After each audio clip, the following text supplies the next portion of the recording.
بزرگان محترم، رمضان المبارک میں میں اور آپ کیا کرنا ہے؟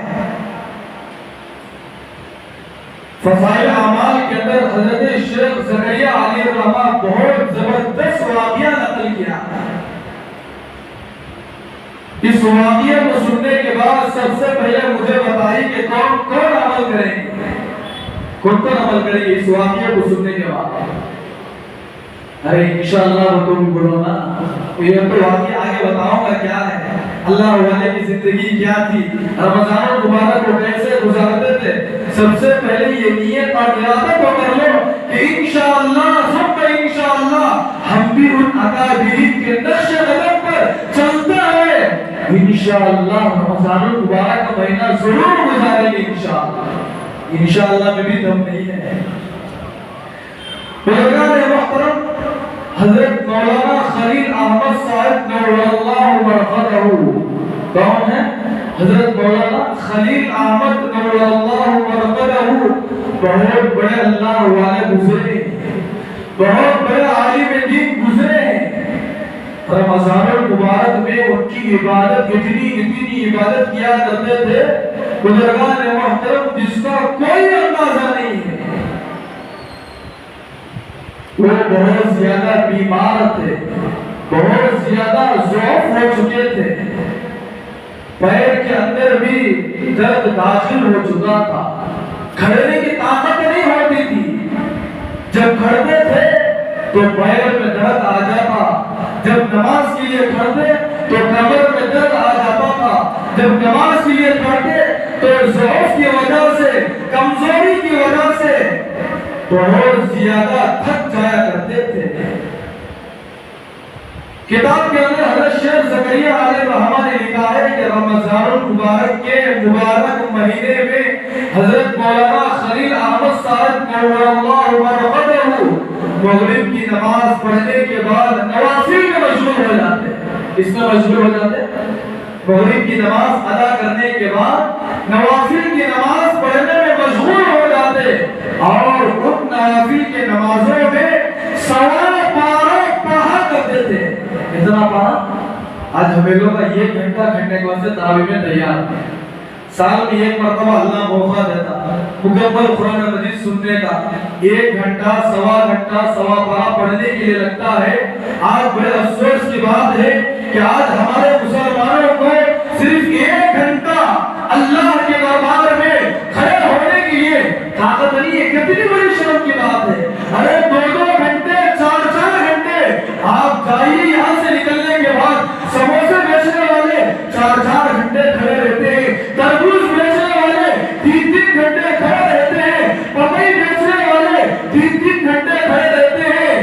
بزرگان محترم، دنیاوی اعتبار سے اگر کوئی کاروبار کر رہا ہے 4 گھنٹے کھڑے کے باوجود پھر بھی وہ تھکتا نہیں ہے. لیکن اللہ کے دربار میں اللہ کی عبادت کرنے کے لیے، تراویح پڑھنے کے لیے، قرآن مجید سننے کے لیے 1 گھنٹہ کھڑنے کے لیے کھڑ جاتا ہے تو پیروں میں درد آ جاتا ہے. اس سے بڑی بدنصیبی کی بات اور کیا ہو سکتی ہے؟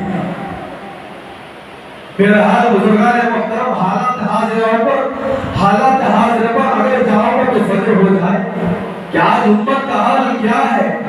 آج امت کس بہانے پر اس وقت کھڑی ہوئی ہے اور اللہ کا عذاب آنے کے لیے دیر نہیں ہے. اللہ کا عذاب آنے کے لیے دیر نہیں ہے. آج مسلمان ایسے کام ہمیں انجام دے رہے ہیں، پھر بھی اللہ کا احسان ہے، اللہ کا کرم ہے، یہ نبی کی دعاؤں کا صدقہ ہے. اللہ پاک اس امت کو ڈھیل دیتا ہوا جا رہا ہے. یہ امت آج نہیں تو کل سدھر جائے گی، کل نہیں تو پرسوں سدھر جائے گی. بہرحال بزرگان محترم، وقت ضائع نہ کرے، اللہ تبارک و تعالیٰ کی عبادت میں اپنے اوقات کو گزارے. تو میں بتا رہا تھا حضرت مولانا خلیل احمد صاحب نور اللہ مرقدہ مغرب کی نماز پڑھنے کے بعد نوافل میں مشغول ہو جاتے. نوافل کے اندر سوا پارہ پڑھتے تھے. سوا پارہ مکمل ہونے کے بعد پھر آدھا گھنٹہ عشاء سے پہلے ضروریات کے لیے تھوڑا سا وقت نکال لیتے. پھر اس آدھے گھنٹے میں کھانے سے فارغ ہو جاتے، اپنی ضروریات سے فارغ ہو جاتے. فارغ ہونے کے بعد پھر عشاء کی نماز اور تراویح پڑھنے کے لیے مدینہ منورہ تشریف لے جاتے ہیں۔ کہاں جاتے؟ مدینہ، ارے بولو بھائی، مدینہ منورہ تشریف لے جاتے۔ دعا فرمائی کہ اللہ پاک مجھے اور آپ کو مدینہ منورہ کی بار بار حاضری نصیب فرمائے۔ ارے آمین تو بولو نا بھائی۔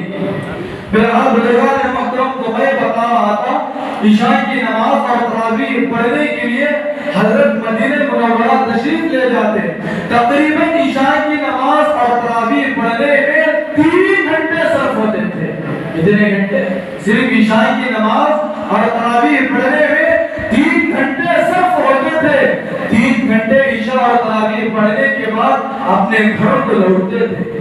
اپنے گھر کو لوٹنے کے بعد صرف 2-3 گھنٹے آرام کرتے تھے، صرف 2-3 گھنٹے آرام کرتے تھے۔ پھر تہجد کے لیے اٹھ جاتے۔ پھر تہجد میں اٹھ کر وضو سے فارغ ہو کر قرآن مجید کی تلاوت کر لیا کرتے تھے۔ کچھ قرآن مجید کی تلاوت کرنے کے بعد تہجد کی کچھ 4, 6, 8, 10 رکعت پڑھ لیا کرتے تھے۔ تہجد کی نماز پڑھنے کے بعد پھر فجر کی نماز تک قرآن مجید کی تلاوت کرنے میں مشغول ہو جاتے ہیں۔ قرآن مجید کی تلاوت کرنے میں فجر کی نماز تک مشغول ہو جاتے تھے۔ پھر فجر کی نماز پڑھنے کے بعد اشراق کی نماز تک مراقبے میں مشغول ہو جاتے تھے۔ پھر اس کے بعد صرف 1 گھنٹہ آرام کرتے تھے۔ کتنے گھنٹے؟ اشراق کی نماز پڑھنے کے بعد صرف 1 گھنٹہ آرام کرتے تھے۔ پھر 1 گھنٹہ آرام کرنے کے بعد بزرگان محترم دل کے کانوں سے اس واقعے کو سنتے جائیے گا۔ 1 گھنٹہ آرام کرنے کے بعد پھر قرآن مجید اٹھاتے، اللہ کے کلام کو اٹھاتے، کلام اللہ شریف کو اٹھا کر پڑھنے میں مشغول ہو جاتے۔ برابر 12 بجے تک قرآن مجید کی تلاوت کرتے تھے۔ کتنے بجے تک؟ 12 بجے تک قرآن مجید کی تلاوت کیا کرتے تھے۔ پھر اس کے بعد 12 بجے سے 1 بجے تک خیر اللہ کیا کر لیتے تھے، سو جایا کرتے تھے۔ پھر ظہر کی نماز ادا کرتے۔ پھر ظہر کی نماز کے بعد کی سنتیں ادا کیا کرتے۔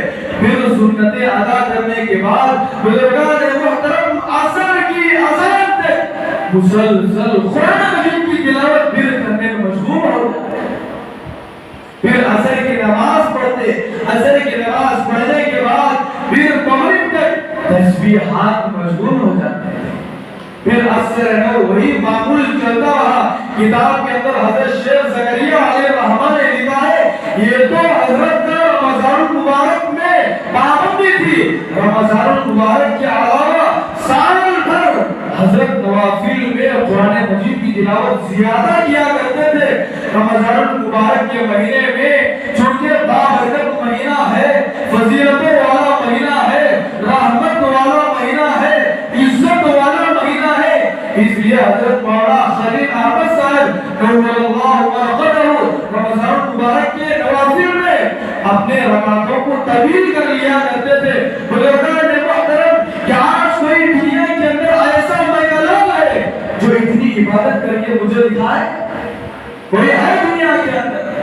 ساری دنیا کے اندر کوئی ایسا میکلال اس وقت آپ کو ہرگز نہیں مل سکتا۔ ہاں، نماز پڑھنے والے ہزاروں مل جائیں گے، اللہ کی عبادت کرنے والے لاکھوں مل جائیں گے، حج پر حج کرنے والے کروڑوں مل جائیں گے، عمرہ پر عمرہ کرنے والے اربوں کھربوں مل جائیں گے۔ بزرگان محترم، میں نے جس واقعے کو بتایا اس طرح کی عبادت کرنے والے آج شاید کی پوری دنیا کے اندر ایک بھی ملنا مشکل ہے، ایک بھی ملنا مشکل ہے۔ اس لیے بزرگان محترم، آج سے یہ نیت کرنا ہے، یہ ارادہ کر کے اٹھنا ہے، یہ عزم کر کے اٹھنا ہے کہ جس واقعے کو آج ہم نے سنا ہے، انشاءاللہ ثم انشاءاللہ اللہ پاک مجھے جتنی طاقت دیا ہے اس طاقت کے بقدر